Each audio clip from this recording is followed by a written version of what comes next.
What's happening, everybody? Welcome to another episode here of the Side Guys Football Forum. I'm one of your co-hosts from the side, joined as always by my good friend, my good buddy, the other half of the Side Guys, Mr. Tad Sai. And Tad, we're sort of making this shift. You know, we sort of did all draft coverage the past 4 months or so, from January to April, being the new the draft guys for LAFB Network. But now, in May, I think we're sort of making that transition back to fantasy football, which we've done for the past couple of years now.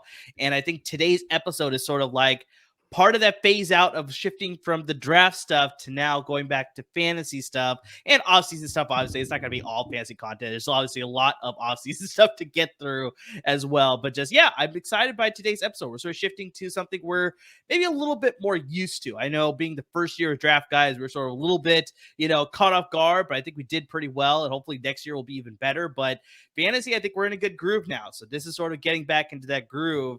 Hopefully we got a good episode today. I feel like Randy Quaid in the greatest movie ever made, where he's flying up in a light beam. He's like, "Hello, boys, I'm back." It's been a while since I made that reference. I'm allowed to make that reference again. I am ready to fly straight into the spaceship, and it's just to make another reference. It's the Office meme, no doubt about it. I'm ready to get hurt again.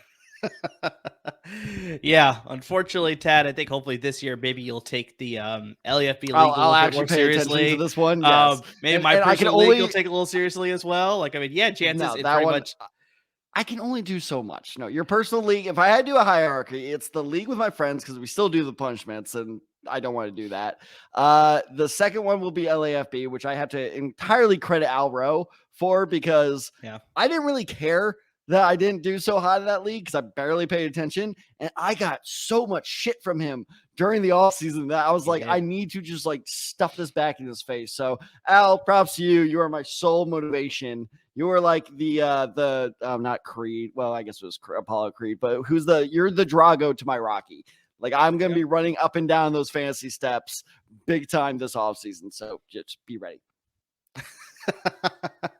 Yeah, definitely. I think, though, you had a roster that if you did pay attention every so often, that's the worst part. You probably could have been pretty close. But yeah, unfortunately, it was just, I think you had one track mind last season focusing on your personal league, which is fair. Usually personal leagues tend to be that way, sort of valued.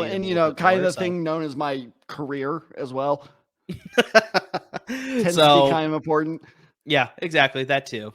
But, yeah, so we're sort of making that shift here with today's episode. Still sort of, though, a little bit draft related, because we're going to be talking about rookies from the 2023 NFL draft and sort of their landing spots as far as where did they land, who sort of has a good outlook, who has some bad outlook. So we're going to give it more of a holistic view. We're not going to dive into too many players like very specifically. It's more of just like, how do we feel about the four major positions there: quarterback, running back, receiver, and tight end. I know obviously there's been some changes to defenses. Obviously, like Philly's defense is probably one you want to target, but we're not going to focus too much on defense in today's episode. Probably later in the offseason. We have a lot of time until fantasy drafts. That's a perfect July episode. That's exactly. A July episode. That has it written all over it. I'm like, hey, what we do this week? Defenses? Fine. We have a lot of time for you guys to prepare for our fantasy defenses, as well as IDP for those of you who play in IDP leagues, individual defensive players. So, I mean, yeah, that will all come in time. But yeah, today we want to focus, obviously, with the draft happening just a couple weeks ago, we want to take a look at some of those rookies and just the position landscape and just how these rookies are going to fit with their various teams, whether they're good fits, whether they're bad fits. So, I mean, Tad, let's sort of start at the quarterback position. Like, I mean, obviously, I think we want to focus on the top four that got drafted. I don't know if any of the other quarterbacks, like your Aiden O'Connells, like your Clayton too, and unfortunately your Max Duggins, I don't think they're going to have any sort of fantasy relevancy this year specifically. If you play in dynasty leagues, obviously there is potential there, but I think mainly we're going to focus the conversation today on redraft leagues specifically with the upcoming 2023 NFL fantasy drafts, obviously towards the end of the summer there. So let's just start at the top, the number one overall position there. I mean, Bryce Young, I think out of all the 4 quarterbacks that got drafted earlier, Bryce Young, CJ Stroud, Anthony Richardson, and Will Levis, I think probably Bryce Young has the most fantasy appeal. Like, I mean, he lands in a good situation. He's got a good supporting cast around him. I mean, we talked about this so many times before with Adam Thielen being there, and DJ Chark was a good signing. Hayden Hurst at the tight end position. Terrace Marshall is a carryover. Jonathan Mingo out of SMU. I think he's got some potential. We'll see how it all plays out. But I think they have a pretty good starting roster now after what we thought was going to be like, okay, they traded DJ Moore. What's going to happen there? They obviously traded Robbie Anderson last season. So it's like, what's going to happen there? So I think they finally have some good pieces to surround Bryce Young. Obviously, they added Miles Sanders to the backfield. So, I mean, they got a good assembly there for Bryce Young to succeed early. So it's just, Tad, when you're approaching your fantasy drafts this coming season, like, how do you value Bryce Young? Is he a guy that you may target like as a late bench ad for you? Do you see him as potentially being a starter for you? Like, I mean, just what are your thoughts on Bryce Young? Well, real quick, I'm going to be the actually guy, but really I'm saving you from YouTube comments. Mingo went to Ole Miss. Not Ole Miss, my mistake. Ole As Miss, SMU was Rishi Rice. That was the mistake. Yeah, and we'll get to him. Patience, young fat one. No, I mean, it was funny because the more I looked at, kind of evaluate a situation for this episode, the more I started kind of falling in love with it. Because normally I stay away from rookie quarterbacks. Sorry for the camera shake, by the way. Cap pulled himself off the table. Normally I stay away from rookie quarterbacks because there are just so many unknowns, and you're about to hear that phrase from me a lot. But with Bryce Young, this is actually the most confident I've been in a rookie quarterback when it comes to fantasy in quite some time, because like you said, he is surrounded by veterans on that offense. And Frank Reich, while I personally disagree with a lot of what he did, he is undoubtedly a good offensive mind. So there are a couple concerns I have with Bryce Young. The first off and most obvious being, we just don't know if he's going to be good or not. But personally, I think he will. So the second concern comes in where will he be available for most of the season? That's a massive, massive question mark. That kind of bleeds into the third concern, which is how often are they going to draft up running, like direct quarterback running plays, RPOs for Bryce Young? Do they trust him enough to stay healthy to do that? Or will they just have him hang back there and kind of move around in the pocket? Because if they turn him into a like Lamar Jackson-esque runner, that hurts the stock a lot, in my opinion, because his frame is just not built for that. He is not Lamar Jackson, where he's tall and muscular enough to handle that. He's a Kyler Murray, and we saw it. And people were saying I was crazy for this last year. I was like, I don't trust Kyler Murray, and lo and behold, Kyler Murray missed 8 games last year. So I think it's all about how Carolina utilizes him, and it's that unknown that pushes him to the undrafted territory for me. But I will say this. If you do draft him to be a low end to mid-tier QB2, I can totally see the justification for that. Very rarely will I say that's a bad pick. So I think, again, he's a absolute priority waiver wire target. Let's see how he's used in those first couple weeks. Especially, and this is an interesting thing as well, if the injury bug starts biting Carolina, let's say Adam Thielen starts going down. Let's say DJ Chark starts going down. Both these guys have pretty extensive injury histories. Well, then do you start leaning on Bryce Young, or do you keep a cool head and keep playing him safe, which I think would be the correct move? So just stuff like that. I think by week 4 or 5, we'll have a much more clearer idea on Bryce Young. But I completely agree with you. He is definitely the most fantasy trustworthy rookie quarterback, but he's more wait and see for me right now. That's fair. And I think a lot of fantasy managers would be pretty happy if he could I know he's drawn a lot of comparisons to Russell Wilson. And so if you look at Russell Wilson's rookie season, as far as a fantasy performance, he put up 275.62 fantasy points in PPR leagues, which was the 11th best quarterback. So, I mean, if you're playing in a 12-man league, that's, one of your top 12 quarterbacks there. Also, if you're playing in just a 10-man league too, that warrants some consideration as far as maybe this is a guy that you could start for a good portion of the season, especially when those bye weeks start to roll around, right? Yeah. Russell Wilson had 3,118 passing yards, 26 passing touchdowns, 10 interceptions, 489 rushing yards, and 4 rushing touchdowns. And honestly, I could see Bryce Young having very similar stats to that, where it's he's not going to be running a lot, very similar to, like I said, with Russell Wilson's rookie stats there, with only less than 500 rushing yards and only 4 rushing touchdowns. And he's going to be more of a selective passer. So he's not going to have gaudy passing numbers, but good enough where you warrant that's okay, this guy could be a very viable option. So yeah, I agree with you. I think it depends on the size of your league. Maybe that's when you want to stash him on your bench as a backup quarterback option. Or if you're playing in a 2-quarterback league, he could definitely be a very good QB2, exactly like you said there. But I very much see possibly a lot of leagues probably letting him go undrafted and taking that wait and see approach, exactly like you laid out there. So, or if your commissioner is a psychopath and puts you in a 14-man league, yes, he's definitely draftable. I am never going to let you live this down. That was a terrible decision. I gave you a choice to back out. That was awful. It's fantasy football. I am never going to back out of being in a league. That is like, you can't complain about it because I gave you it out. Yes, I absolutely can, because that roster was thin as shit.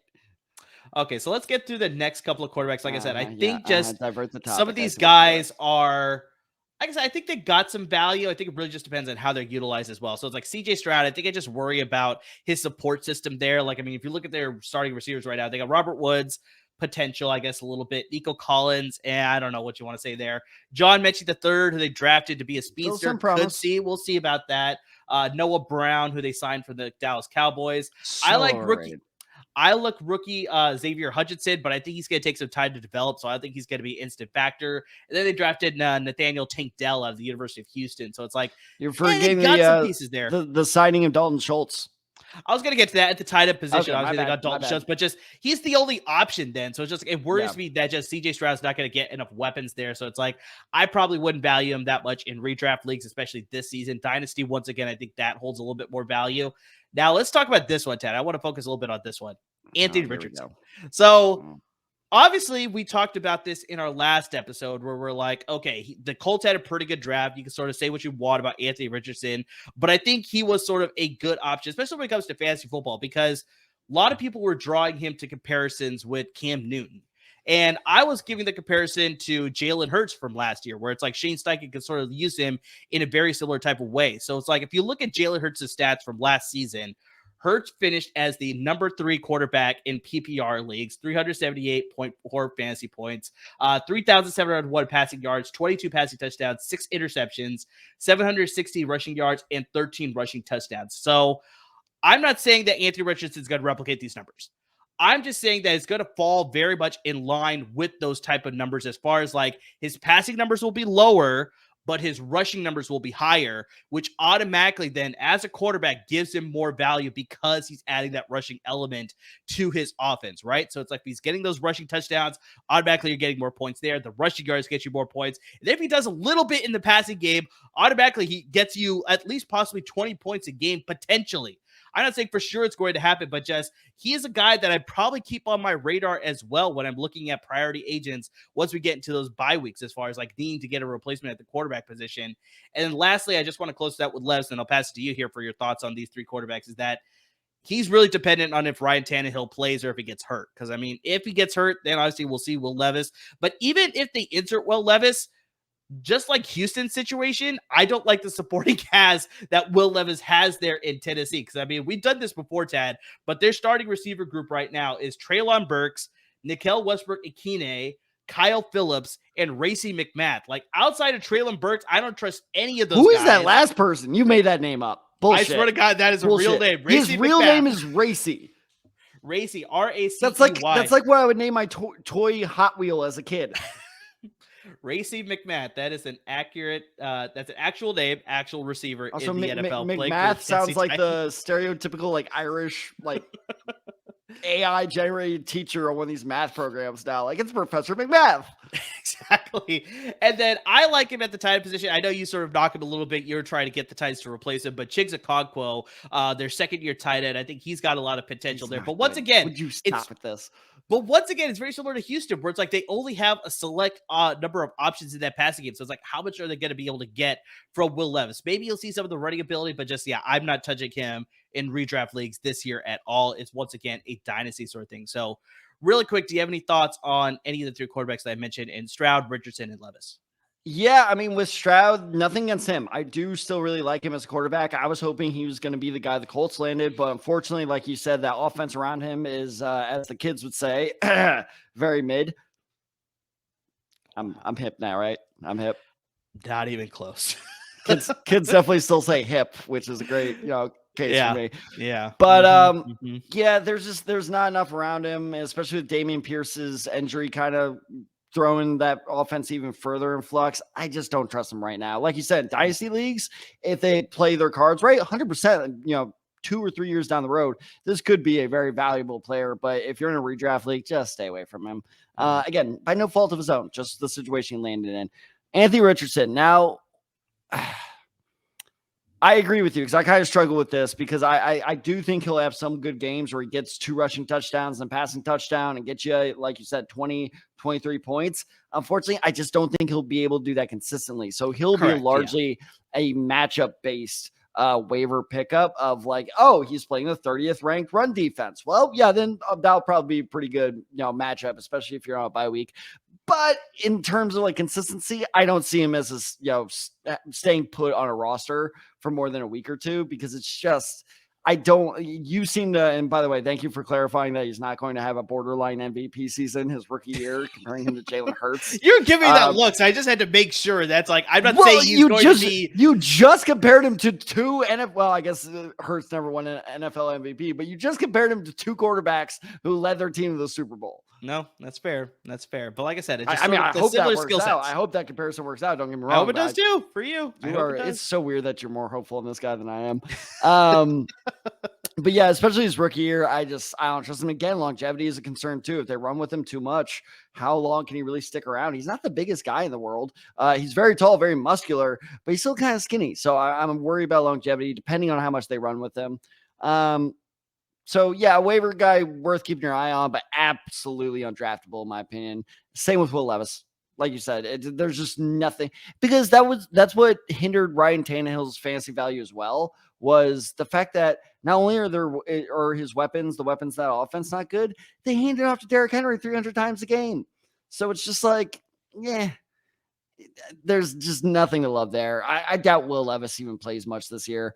And the one interesting guy I want to talk about and hear your thoughts about is Hendon Hooker. So I know people are like, oh, great, he has a redshirt year. And maybe that is true. But he has been cleared to play this upcoming season. True. What I'm wondering is if Jared Goff goes down with an injury, which of course I'm not hoping for, just hypothetically, or the more realistic type is Jared Goff was a 1-year wonder last year and he goes back to the old Jared Goff and starts struggling. Hendon Hooker steps in. That is a great offense to step into immediately. I mean, we were talking about how well that benefits Bryce Young. I think I like the Lions offense better than I like the Panthers, to be totally honest. So people may go, that's ridiculous. What are you talking about? That is exactly the situation that happened with Russell Wilson. Nailed a 3rd round, well, I guess 4th round pick in Seattle. And correct me if I'm wrong, he beat out Tavares Jackson in the preseason, right? Was it still Tavares Jackson? You're talking about Russell Wilson?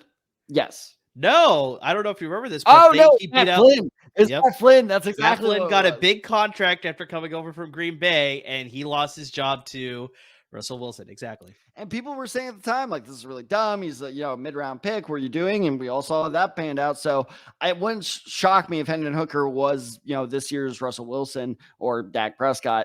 Because Dak was a similar situation, wasn't he? He stepped in for injured Tony Romo, and that's when people were like, oh, shit, this guy's actually pretty good. So it's happened, several times in the last decade. Hendon Hooker could be this year's sleeper. Now, is he draftable? Of course not. Because if Jared Goff plays the same he did last year and stays healthy, he's never going to see the field. But if you're in Dynasty League and he's there in the later rounds, that could be a good stash away. 100%. So that's the quarterback position landscape. Like I said, I think there's some glimmer of hope that if you need a quarterback, like during those bye week streaming options, you got a little bit of potential there. But overall, it's just like, I think you sort of had to take that wait and see approach with the quarterbacks for sure. But Ted, now I think I want to move on to sort of the meat of this episode, and that's the running back position and then the wide receiver position right after it. I think you get a lot of great value players here as far as adding to your rosters, and we're going to start at the running back position. We're going to start at that number 8 overall selection in Bijan Robinson going to the Atlanta Falcons. I mean, Ted, you don't draft a guy number 8 overall unless you intend to make him the focal point of your offense. I think 100%. You were sort of talking about this with Tennessee. Arthur Smith comes from Tennessee, where he coached up Derrick Henry, where he was the focal point of the offense. This is the 100%, exactly like you said. This is exactly what he's trying to mimic what he had in Tennessee. Now he's got that guy in Bijan Robinson. He's drawn comparisons to Saquon Barkley because of the skill set that he has as a receiver as well as a runner. And I mean, he definitely is going to be a fantasy RB1. Because like I said, you don't take him that high unless you intend for him to be the bell cow in your offense. And I mean, if you compare him to, like I said, Saquon Barkley, I had to look up these numbers too. His rookie season, Saquon Barkley put up 385.8 fantasy points, which was first in PPR league. So I'm not saying that he's going to be able to replicate these numbers, but it's going to be pretty close, especially if you he have some very lofty expectations. Like, okay, this is what it feels like the shoe, the shoe is flipped or whatever. The shoe is on the other shoes foot. on the other foot. There like, yeah, now I finally see like what you were feeling like with my Hall of Fame draft comparisons. Like, my God.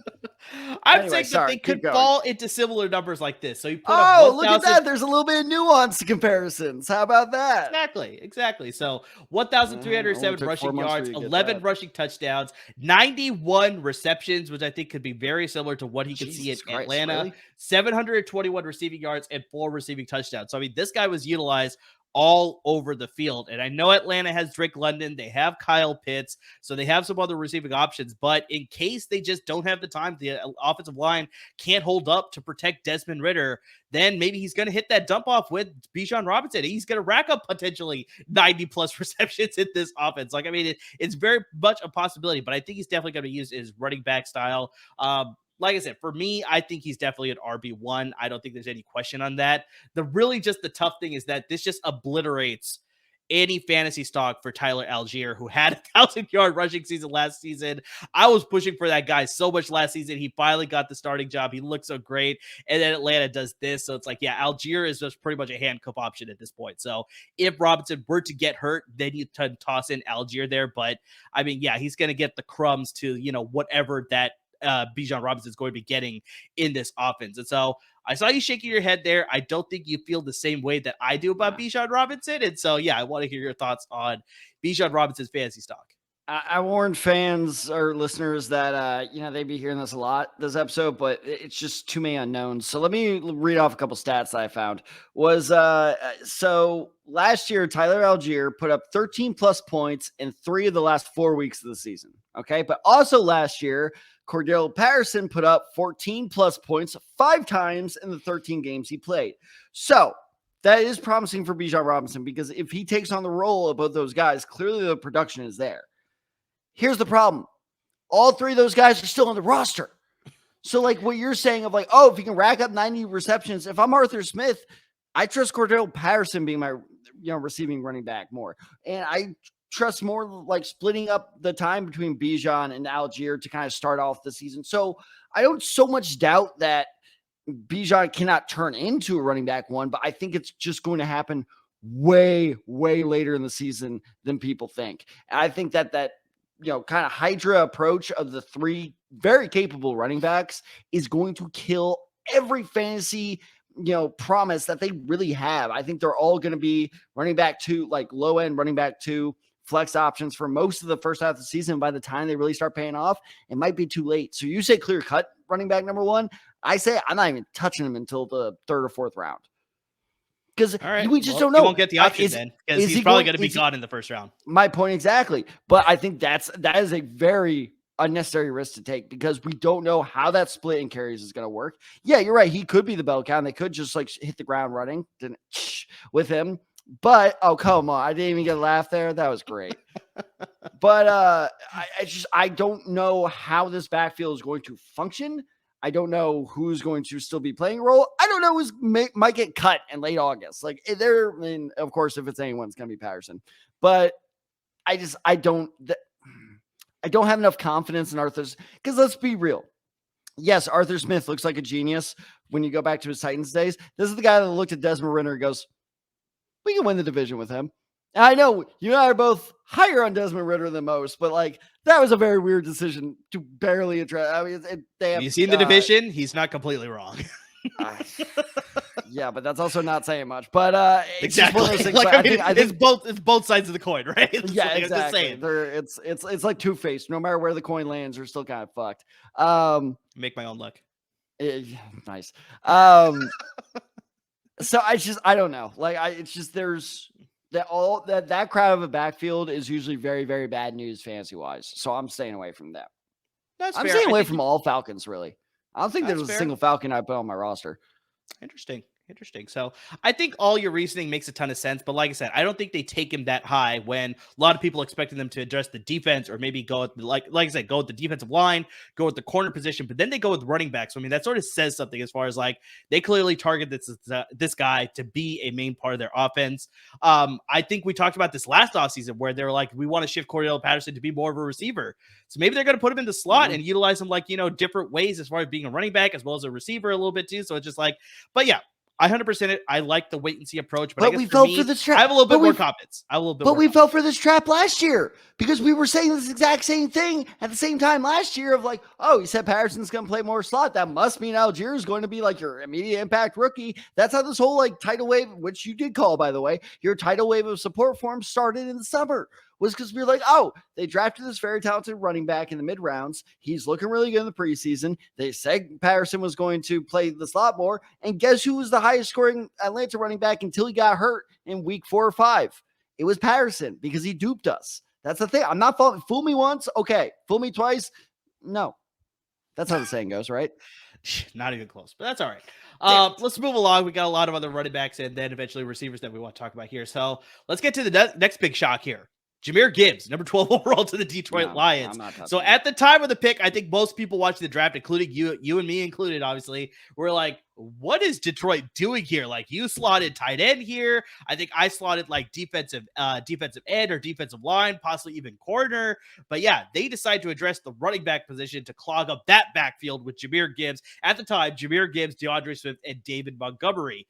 Obviously, later on, we find out that Detroit was working a trade, and they eventually did work a trade to trade DeAndre Swift to the Philadelphia Eagles. So now it's pretty much a shared backfield between Jehmyr Gibbs and David Montgomery now. So honestly, now with that trade, I think this clears up a lot more, and I like Jehmyr Gibbs fitting into this offense a lot more compared to what it was before, right? We're very similar to your thoughts with the Atlanta Falcons, where it's just like, I don't know who's going to get the ball in a given week. I don't know who's going to be the leading rusher in a given week. But now I think them drafting Jehmyr Gibbs at number 12 sees that they want to use him more as a sort of all-around running back. He doesn't have the not the physicality, but he doesn't have the make and build to be a 3-down running back. So David Montgomery is still going to be involved for sure. But I see Jehmyr Gibbs sort of slowly as the season progresses taking more of the touches in that offense compared to David Montgomery. David Montgomery also has an injury history. So, I mean, he hasn't been healthy to stay on the field a lot of the time. So that's really going to open up a lot of things for Jehmyr Gibbs as well. So I'm pretty high on Jehmyr Gibbs. I'm not as high as him as Bijan Robinson, obviously, but I think he's got a lot of potential, especially if you draft him in like maybe the 4th or 5th round. Like, I think he's got a lot of receiving capabilities early in the season. So me and I get a lot of rushing touches compared to David Montgomery. But I think as the season progresses, like I said, he'll get involved on both sides as being a runner as well as a receiver. I mean, you just add more to that potent offense that already has a lot of good passing options. Then you add Jehmyr Gibbs, who looks like a natural receiver too. Like, I mean, he's got the skills to do that. So I think he's going to flourish pretty well. I'm going to say he's probably going to be a high-end RB2. Maybe, depending on how the season plays out, a fringe RB1. We'll generous tonight, my friend. I like this. I have the optimisms on these running backs. These two specifically. I mean, we'll get to some others later that I'm not as high on. But yeah, Jehmyr Gibbs, Bijan Robinson, I'm high on both these guys based on the locations that they landed in and sort of the situations that they've also been presented with as well in their respective running back room. So it doesn't seem like you're as high on Jehmyr Gibbs as I am either.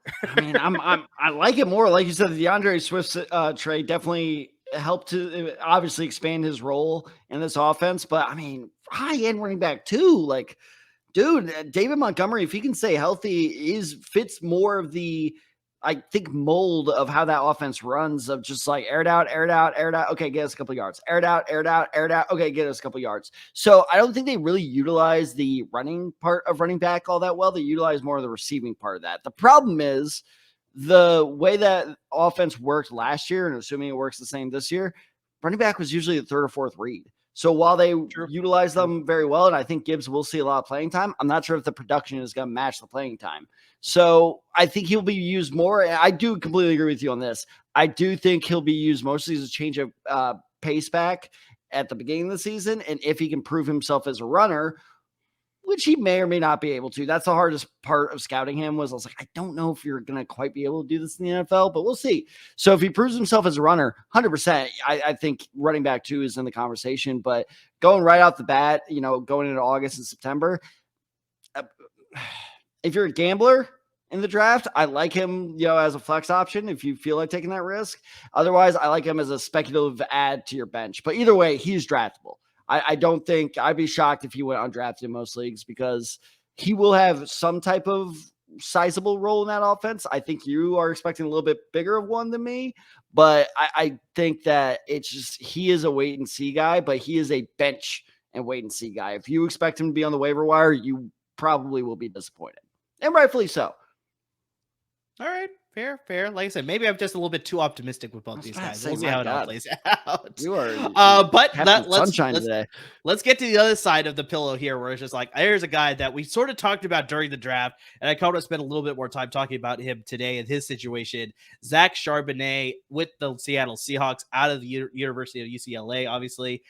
This one was just one of those moves that I think on paper, as far as being a football fan, is great for all you Seahawks fans out there. But for fantasy managers, this is just, this is death almost. Kind of like, I don't see any sort of optimism out of both these guys, him being Zach Charbonnet and then the current starting running back, Kenneth Walker III, sort of being able to live together in that backfield and sort of both having very successful seasons in redraft leagues. Yeah, maybe the long-term potential is higher for Zach Charbonnet, obviously, if they eventually decide to trade him or if they decide to trade Kenneth Walker III, like maybe that's there. But in redraft leagues, this just worries me so much because you brought this up, Ted. You said these guys are going to cannibalize each other. Like they both have very similar skill sets, maybe a little bit different.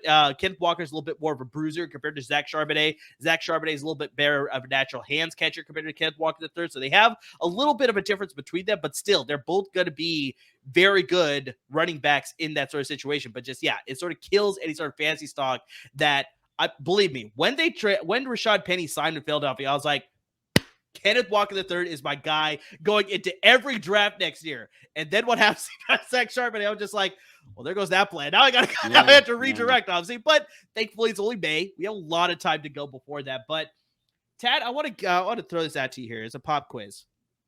There's been only two teams. I give the pop quizzes. I don't receive them. What is this? This is a trap. We're changing it. We're changing here. So there's only been two teams in the NFL that have had two 1,000-yard rushing running backs in the NFL in recent history. Do you think you can name those two teams and the players? Define recent history. Last 20 years. Two 1,000-yard rushers on the same team? Correct. Fuck me. But running back specifically, because this has happened with Michael Vick and work done in Atlanta, Lamar Jackson. Damn it. That's specifically running backs. Specifically running backs. Was it one of the Chargers teams with Michael Turner and LT? No. Damn it. Oh, shit. D'Angelo Williams and Jonathan Stewart. Correct. That is one of them. In 2009, Jonathan Stewart had 1,133 rushing yards, 207.2 fantasy points, which was 14th in PPR leagues. And D'Angelo Williams had 1,117 rushing yards, 203.9 fantasy points, and he was 16th in PPR leagues. So it was not bad in that situation. But do you think you can name the other one? The other one might be a little bit tougher. Brandon Jacobs and Matt Bradshaw? You are close. You are very close. It was 2008. It was Brandon Jacobs. He had 1,089 rushing yards for 206.5 fantasy points, 19 in PPR leagues. But it was Derek Ward who had 1,025 rushing yards for 193.9 fantasy points, and he was 20th in PPR leagues. You know what happened? Derek Ward, if I'm not mistaken, Ward wore 34, and I got that confused with the Matt Bradshaw's 44. 44. Yep, that's very possible. It's very possible, but not bad. You were very close. I didn't think you were going to get the Giants one. I figured you might get the Panthers one. That was pretty obvious because that almost killed a lot of fantasy managers too. Like, do I trust Elijah Williams? Do I trust Jonathan Stewart? And then this is going to be a very similar situation where it's like, do I trust Kenneth Walker III? Do I trust Zach Charbonnet? And Tad, let's add an extra wrinkle into this. In the 7th round, they draft Kenny McIntosh out of the University of Georgia. So now that was a weird pick. That was such a weird pick. Exactly. So now they got a third guy who's got a pretty good skill set at the running back position. DJ Dallas, who they already have on the roster, is not bad changing pace back either. Cut. So it's just he's probably cut, but just like you're throwing extra hurdles into this running back situation to cloud it up a lot more. So it's just like, for me, it drops my Kenneth Walker III stock severely. My Zach Charbonnet stock, I don't know if I want to touch that. Like I said, this is a running back situation I don't want to touch anymore. Before, like I said, I was all in on Kenneth Walker III. Now I'm just a little bit hesitant to even touch either of these guys. Murray, do you hear that? Is that coming through my end? No. Oh, it sounds like a broken record because we have been saying this for years. Yeah. 4 years about Seattle, and it's all well founded, but they keep proving us wrong, and they made me a believer at this point. But I agree. I think success on the field wise, this will work out very well for them. Success on the fantasy boards, on the fantasy field, this is a nightmare because I think it's the exact same thing that was happening with Rashad Penny and Kenneth Walker last year until Rashad Penny went down, and then Kenneth Walker started blowing up. So unless one of them gets hurt, the other is always going to handcuff the other. Like, for whatever reason, Pete Carroll loves this, this running back by committee approach, and I can't blame him. Like I said, it's worked. So I agree. I think for the team, unfortunately for you, it's really good news. Yeah. I think for the fantasy managers looking to have one of these guys on their roster, solid flex option. It's worth the risk of like, hey, it could be him this week. It could be him this week. I think that's well worth the risk, especially if you're in a deeper, 12-man league. But yeah, just in terms of like, oh, this could be my like surprise running back one. Exactly. Barring injury, I don't see anybody in this backfield reaching that potential. 100% what I see happening is like, if I see those guys sliding, I may take a chance on him in one of the later rounds. But I'm not going to be targeting either of these guys in my fantasy draft. Like I said, when I was heading into the draft, before the drafting of Zach Charbonnet, I was like, Kenneth Walker III is a guy I want to leave all my drafts with. But now it's like, yeah, I'm fine if I don't take it. It's completely changed. And yeah, like we talked about, great on the field for the Seattle Seahawks. But yeah, fantasy managers, this is not a situation that you want to deal with at all. All right, real quick, who do you trust more, though? If you were forced to draft one, would you go Charbonnet or Walker?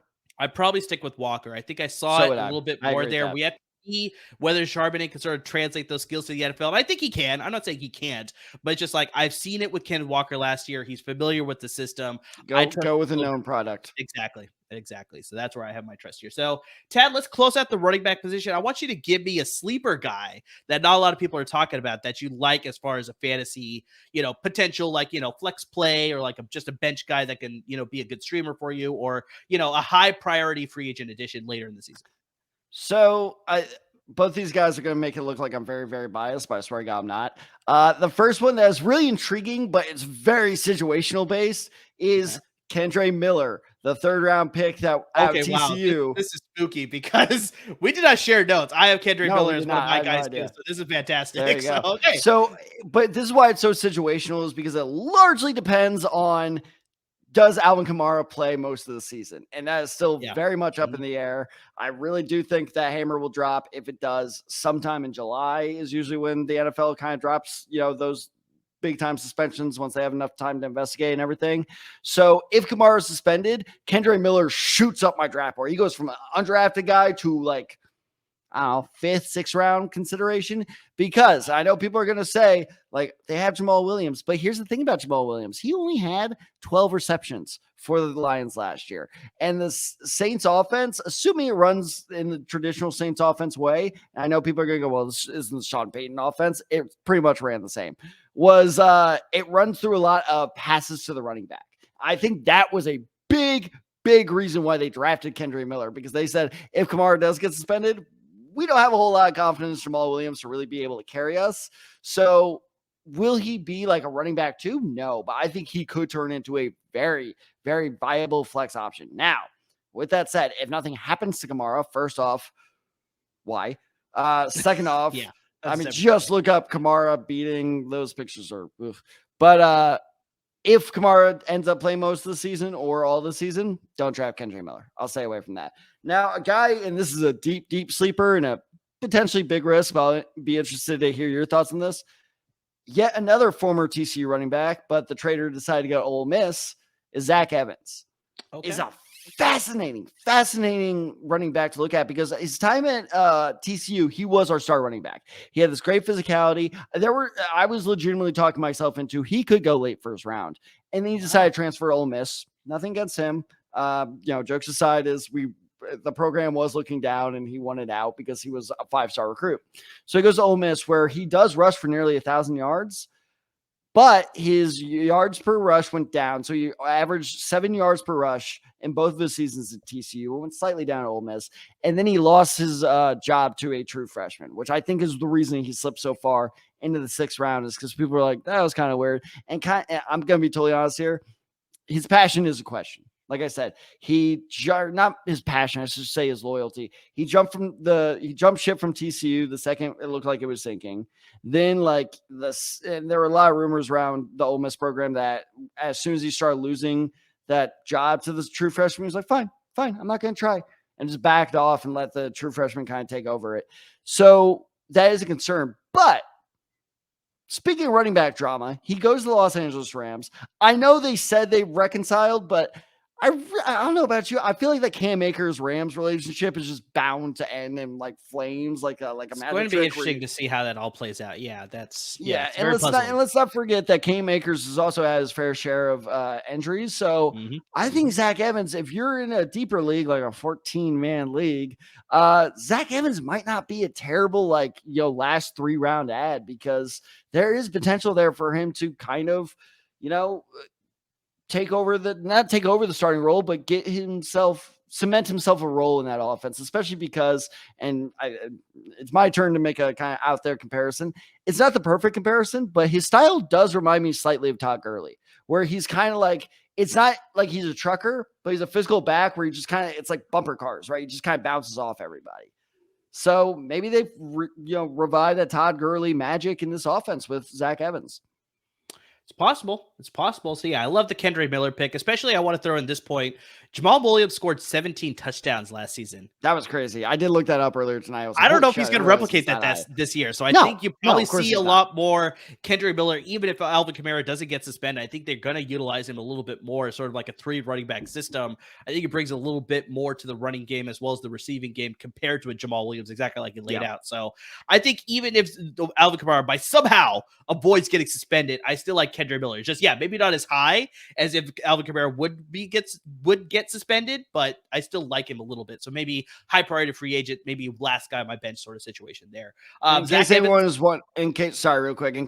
wondering, my guess is Kamara's probably going to get like an 8-game suspension, 8 or 9 games. I don't think it'll be for a full season, but I don't think it'll be a full season either. But yeah, good half the season I could see very likely there. And Zach Evans, I think everything, like you said, they sort of need to establish that running game for the Rams offense to be successful. And so whether that's coupling him up with Cam Akers, whether the Cam Akers situation just gets back to being like, just I want to get traded, that ends up being a blaze of fire, exactly like you're just kind of laying out there, then Zach Evans definitely has a great opportunity to sort of take his stranglehold of that running back duty there as the RB1 and sort of lead that rushing offense for them. So I like Zach Evans there. One guy that I want to bring up really quickly that I'll go through pretty quickly, Devin Ashane with Texas A&M signing with drafted by the Miami Dolphins. So add a speedy runner to an offense in Miami that likes to base their offense on speed. Like this is a match made in heaven, essentially, for Devin Ashane. They obviously re-signed Raheem Mostert. They re-signed Jeff Wilson Jr., but there's been a problem. I know Raheem Mostert stayed healthy pretty much all of last season, but he does have an injury history. There's part of the reason why San Francisco decided to move on. There's part of the reason why he bounced from so many teams before he latched on to San Francisco as well. Has a little bit of issues there. Jeff Wilson Jr. has struggled at times to stay on the field too.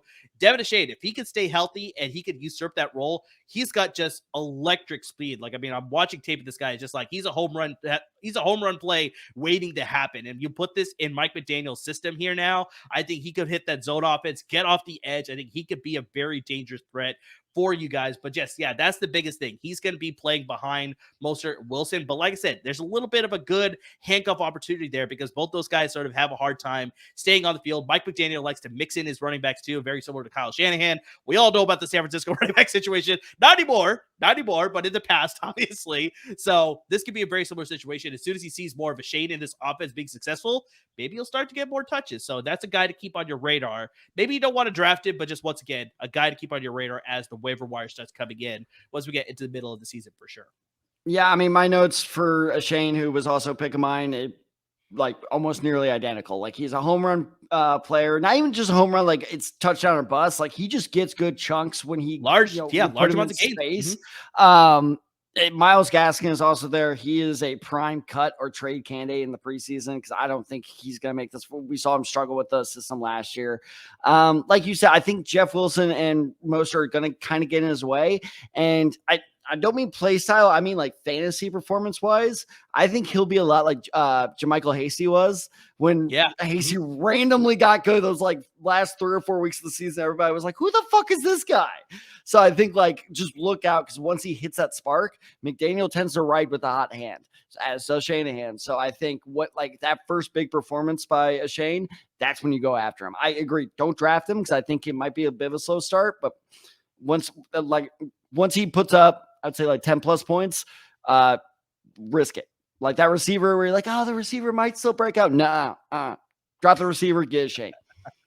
There you go. So speaking of receivers, let's get to the receiver position. Let's go through some of these pretty quickly here. So I think we want to focus on the 4 receivers that are drafted in the first round there, Tad. So we got Jaxon Smith-Njigba with the Seattle Seahawks, Quentin Johnston with the Los Angeles Chargers, Zay Flowers with the Baltimore Ravens, and of course, Jordan Addison with the Minnesota Vikings. Then if we have time, we'll slip in some sleepers here, but just, I think probably out of all these receivers, Tad, I'd probably lean towards Jordan Addison probably being the highest as far as these rookies, as far as the guy that I would want on my roster, because he sort of steps into a situation. We talked about this in our last episode. We talked about this during the draft live stream as well, that just he steps into a situation where he's going to be like, I think the de facto number 2 receiver. Like, I mean, I think he'll obviously have to fight for that with KJ Osborne, but I think Jordan Addison presents better route running skills. He's more of a natural hands catcher. He can get open like pretty much whenever he wants to, based on everything that I've seen on his tape from USC, and then obviously back with Pittsburgh when he won the Biletnikoff Award, right? So I think he's going to step in. He's going to take that Adam Thielen role where he's going to be able to move the chains. He's got the great route running skills to separate from receivers, like we talked about, taking that pressure off of Justin Jefferson. So it's like he's going to be more of a threat, and then Jordan Addison on his own is going to be a really great threat. Then you throw in KJ Osborne every so often. That passing offense is going to go to another level. So honestly, Kirk Cousins may be a really good fantasy ad as you're thinking about your drafts. That's not bad with this passing offense, right? So I really like Jordan Addison. I think he's the guy that I would like the most out of all those 4 receiver options there, because Quentin Johnston I like, but he's buried behind Keenan Allen and Mike Williams. You're sort of waiting for an injury to happen for him to really shoot up, and I think he's a really great dynasty option where it's like he could develop into a really good receiver. I'm already hearing rumors that they may want to go move on from Keenan Allen, so if they decide to do that, then Quentin Johnston. Keenan Allen is the pick, really? That's what I've heard. That's what was that Chauncey's podcast we were talking where we all kind of agreed like Mike Williams was likely the one gone? Mike Williams was the talk for a while, but now I'm reading articles that because Keenan Allen is older, they may decide smart. I was just about to say, I think that's the smarter play. So we'll see. But if they decide to move on from either of them, then Quentin Johnston automatically steps up, becomes a more productive member of that passing offense. Zay Flowers, I already talked about this during Chauncey's podcast on LA Podfidential a couple of weeks ago. I think he brings a different element to that receiver room compared to Odell Beckham Jr. and Rashad Bateman. He's going to work the middle of the field. He's an excellent route runner as well. I think he may be the early deep threat in this offense. So I think he may be the guy to go that 9 route, the go route, to get those deep yardage plays. But I think eventually he's going to work, be a chain mover for that team. So I really like him probably as my second guy. And then obviously you got to start with Jaxon Smith-Njigba, very similar to the Los Angeles Chargers, where he's behind DK Metcalf, behind Tyler Lockett. He's going to work the slot. He's going to get open, but just I don't know how often. He's really just has to wait for his opportunities if one of those guys goes down. So for me, I like Jordan Addison the most out of that bunch, but what do you like? I don't entirely disagree with what you're saying, but for me, it's Zay Flowers. Okay. Simply because I can't argue with that. I like Zay Flowers too. Because that receiving room is just less competitive than everybody else's. So, sure. I mean, I know everybody's talking about the return of OBJ, but this guy's not played football since January of 2021. So we don't know, not even just physical shape, just like in general terms of can he still play? He is getting up there in age, and he took a year off. We saw what that did to Le'Veon Bell, and it was just, one of those things where, of course, those are entirely different situations. I'm not saying OBJ, it like willingly took a year off. It was very unfortunate. I mean, that motherfucker played without an ACL for 6 weeks, apparently. He's a tough dude, but, time beats us all at some point, and I do wonder what OBJ will look like in this offense. Rashad Bateman was way too inconsistent last year, so I think he could be not easy, but definitely he got hurt vulnerable. Too, he only played in 16 last season, so that's another thing too. But that helps my case is that he could be vulnerable to losing his his position on the depth chart. And so I think if Zay Flowers can stay healthy and keep that athleticism and translate that to the NFL, we're seeing the next Hollywood Brown here. Not saying that he's as speedy as Hollywood Brown, but his fantasy production, him being, Marquise Brown, was pretty good when he was in Baltimore. And honestly, it was still pretty solid when he was in Arizona. Not that, I'm bragging or anything, because I definitely called that. But I think that Zay Flowers gets my number one. He was good until he got hurt, as you mentioned. But I think that Zay Flowers has the most fantasy potential. I'm just worried about Justin Jefferson eating too many targets to make Addison really fantasy worthy. I think Addison will definitely have his good weeks, but I think it will be kind of like Adam Thielen-esque, where it's like, oh, sweet, he scored 15 points. He was on my bench. You're in. And 4 points the next weekend. Like, all right, fine, fuck you. You put him on the bench, 19 points. You're like, come on. Like, that is Adam Thielen for the last, 3 years. I think there's a reason for that. So maybe he's much more athletic than Adam Thielen. So maybe that will help get him more targets. But I just worry about Jefferson and Addison's not actual personal relationship, but their on the field relationship, how that's going to work out. QJ, I completely agree with you. It's a great stash, and I would stash him, meaning draft him if you like him, because I don't think he will go undrafted in many leagues. But you're basically exactly like what you say. You're just waiting for Keenan Allen or Mike Williams to get hurt. And remind me of the other one. I'm blanking on it currently. JSN, Jaxon Smith-Njigba. I love it. I love the pick for the Seahawks because I think it's once again, sorry to cut you off, but it's very similar to Zach Charbonnet, where it's on the field, fantastic. Exactly. For fantasy purposes, I just don't like it as much. Not yet. He's gonna have 3 or 4 good weeks of the entire season, and other than that, he'll put up 5 points consistently. So I love the player, I love the fit, but exactly like what you say, it's just the Seahawks just really hate fantasy players, huh? I guess so. That's exactly what it is. So yeah, as a Niners fan, I'm worried on the field, but yeah, as a fantasy manager, it's just, it's not a situation that I want to worry about. Do you think he's even draftable? I think so. I think it's because of the name recognition and the skill that he brings, and being that third option, probably one of the best third options that they've had on their team in quite some time. So it's I think there's a little bit of viability there, but what worries me is just how is their offense going to look? Are they going to go more pass heavy now because they have 3 solid receivers, or are they going to stick with the run because they drafted Zach Charbonnet for a reason, right? When they had Ken Walker the third. So it's what kind of offense are you going to get from Seattle in a given week? So that also worries me too. So I may take him as a bench guy, but I can understand if somebody's like, you know what, I'm going to pass. I don't want to touch that sort of minefield sort of thing. So would you draft him? Like I said, maybe the last 3 or 4 rounds, I would consider him. But yeah, just anything earlier than that, anything other than just a receiver to fill out my bench. No, absolutely not. Fair. So let's get to the tight end position here, Tad, really quickly. I brought this up before in a couple episodes. It's just, for me, a rookie fantasy tight end is just, I haven't seen enough production from them in the past couple of seasons. So it's I honestly wouldn't touch a fantasy tight end in any of my redraft leagues at all. Obviously, Dynasty, there's a lot of great potential. Obviously, we see Dalton Kincaid with Buffalo. I think he could really cement a role there, become a really good productive option for them.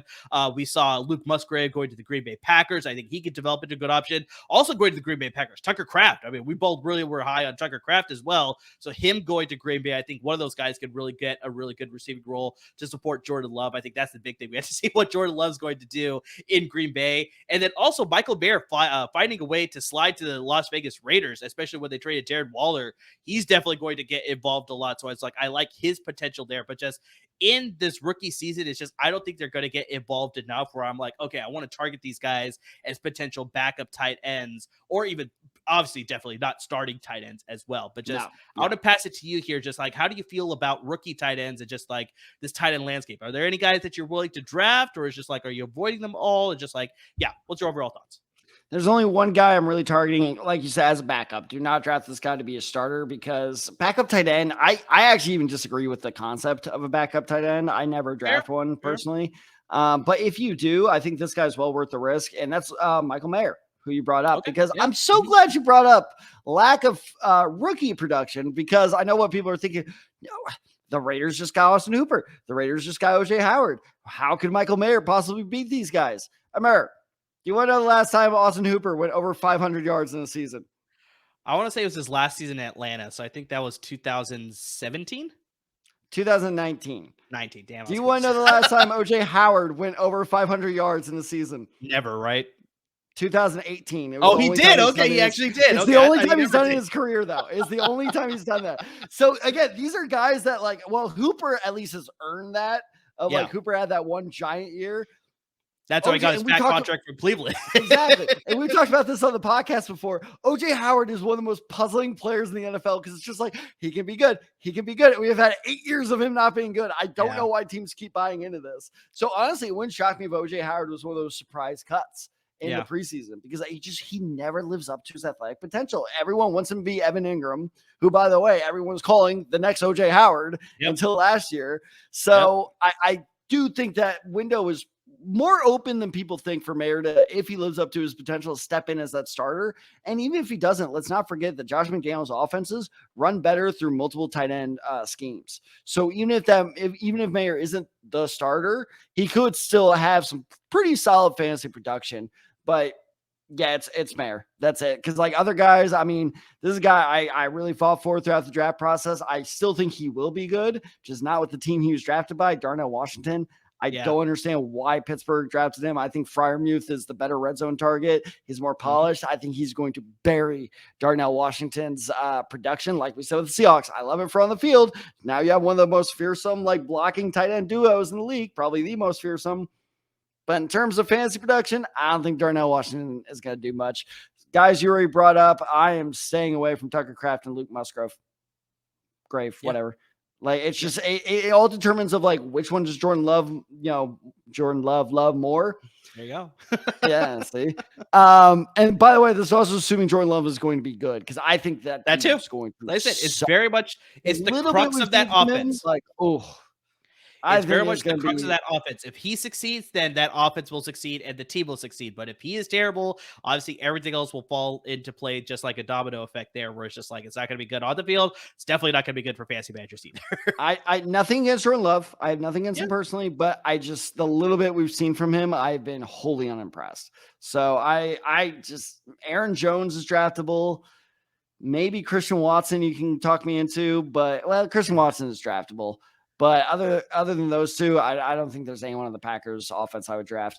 Now, one last player I want to bring up, because I think this could be an interesting touchdown or bust tight end pick, is Davis Allen, the 6th round pick by the Los Angeles Rams out of Clemson. He is 6'6", 245 pounds. Now, here's the reason why he slipped to the 6th round is because he can't really do much other than just go up and grab red zone targets. But that's really all they use Tyler Higbee for in the offense anyways. Yeah. So don't be surprised if like he starts emerging as like, again, I'm not saying he's like, oh, maybe a tight end 1, maybe a tight end 2. No, this is like pure like bye week. Please, for love of God, score a touchdown this week. But that could be an eye to look out for because of his frame, that way his skill set works, and the fact that the Rams really only utilize tight end other than to block in the red zone.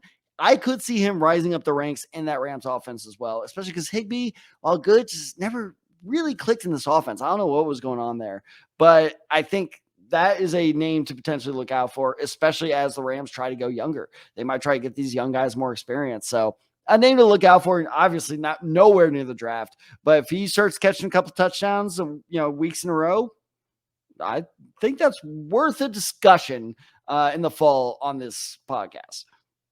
Not bad. Not bad. And really quickly, I guess I'll throw in a name too for the Los Angeles Rams specifically too. Puka Nacua, the wide receiver out of Penn State. So he played opposite Parker There's a reason away from him.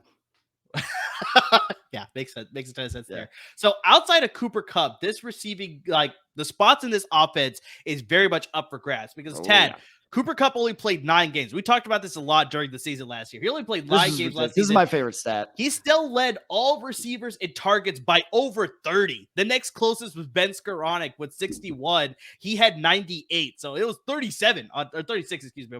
Yeah. So I mean, it's just insane just how much productive Cooper Kupp was compared to the rest of the receivers on the team. So like I said, Ben Skoranek, he's got some talent, but easily I think Puka Nacua, I think he brings a little bit of a different element to the receiver option. I'm seeing a lot of articles saying that they compare him to, he could fill a very Robert Woods type of offense, a Robert Woods style of play in that offense when he was on the team. Like they used him on jet sweeps. They used him on quick slants. Sometimes it was a deep threat as well, whereas Cooper Kupp worked the entire field. So I think if he fills that role, and I think definitely what I've seen on the little bit of tape that I saw of him, he's definitely a red zone threat. Like off the scrimmage, he's very quick feet. He could get separation really quickly. So in the red zone, if they need a guy to sort of go up there and get some 50-50 balls, come down with the touchdown, this guy sort of is filling that role. So we'll see how this all plays out. It's very much like you said with Davis Allen. It's like depending on how the offseason goes and how the preseason goes. And it's like, if he's able to separate himself, then his fantasy stock goes higher. But if he's not making a name for himself, then it's like, yeah, don't touch it with a 10-foot pole. So it's very much,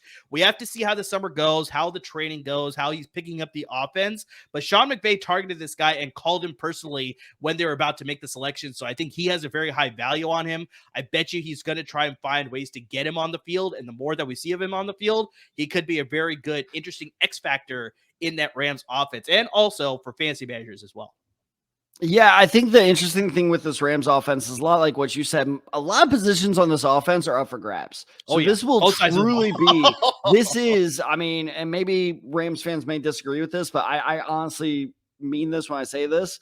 This is Sean McVay's biggest test as a head coach yet. Did you just get lucky with the personnel, or is your system really that good? And that's what makes this fantasy-wise so exciting, is because you have all these unknowns. And that's really kind of where he made his name, as he turned Cooper Kupp, a kid out of Eastern Washington, I believe in the third round, into arguably the best receiver in the NFL. So can you repeat that? So it's a lot of the Rams are going to be a priority waiver wire target team, where if they work out very well, something to look out for. And another thing that I would just want to throw in real quick while we're on the subject of the Rams, a guy that I almost talked about during our quarterbacks segment. Yes, Stetson Bennett. If Matthew Stafford goes down with an injury, I don't think they'll bench him if he struggles. But if he goes down with an injury, that elbow is still bugging him. Stetson Bennett honestly might not be out of the conversation to pick up. And before people go, Tad, what the hell are you talking about? This is how you end your episode? Remember that Baker Mayfield was a viable fantasy streamer toward the end of last year. That's how he ended on an NFL roster again with the Tampa Bay Buccaneers, is because of that amazing Monday night, comeback. And I really think that if Stafford goes down, don't count out Bennett as potentially really thriving in this system. And I think people are like, well, he's so old. Maybe that's why McVay drafted him, because his system is so complicated that he's just like, this guy will pick it up better than a 22-year-old kid.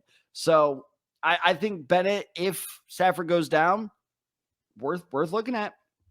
It's not a bad little bit of a tidbit there at the very end there. Yeah, I like Stetson Bennett as a good replacement for Stafford if he were to deal with injuries again like he did last season. So yeah, I like that fit a lot. So yeah, we talked a lot about some fantasy rookies here. This is only, like I said, the start of our sort of shift into going into draft talk for sure. Like, I mean, we sort of had this little bit of a crossover episode to the draft and fantasy football, but we got a lot of great content coming your way, talking about some offseason stuff, obviously fantasy football stuff as we get closer towards the end of the summer when all the drafts are happening. And the best way you can find out about everything that's happening with us, you see all our social media handles coming down below. You see it on the ticker there. Make sure you're following us on all our social media handles. You got me on Twitter, Side23. You got Tad at TadSide94. Got the show handle at The Decide Guys. And of course, we're on Instagram at The Decide Guys as well. Make sure you subscribe wherever you listen to your podcast. You can just hit that subscribe button. Always be up to date with all of our latest episodes on there. And of course, subscribe to us on YouTube so you can always be up to date with all of our videos that are coming out and live streams potentially when those are happening as well. Make sure you give some love to our friends at LAFB Network. They're giving a lot of great content as well when it comes to the Rams and the Chargers at the NFL level.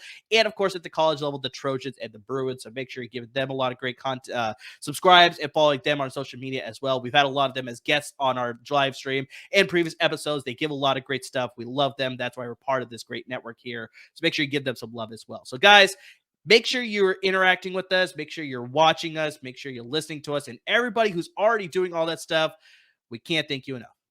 And by the way, if you're saying like, guys, you just talked about all these rookies, you didn't even touch my favorite team. Well, good news is our first draft grades on Twitter, actually our second draft grades on Twitter, are dropping or did drop yesterday on Friday with the, promotion of our episode where we actually graded some of our favorite and least favorite drafts of the year. So if you want to know what we thought your team's draft, keep checking in on those socials. We will update it, day by day. And if you disagree, agree, let us know. I would love to interact with you guys. I love debating drafts, especially we have several very loyal Bears listeners, and Sure. They had an interesting draft. They almost had a couple candidates we talked about tonight, and also as we go in the summer, we need ideas. Like we kind of kick around a lot of stuff. Basically, we just decide whatever sounds the most fun. That's what we're going to roll with. That's the beauty of summer. So if there's something you want us to talk about, let us know. Hit us up on Twitter. Hit us up on Instagram. We want to make you guys happy because you support us so well. So as always, everyone, thank you so much for listening. Thank you so much for watching. And please Stay safe.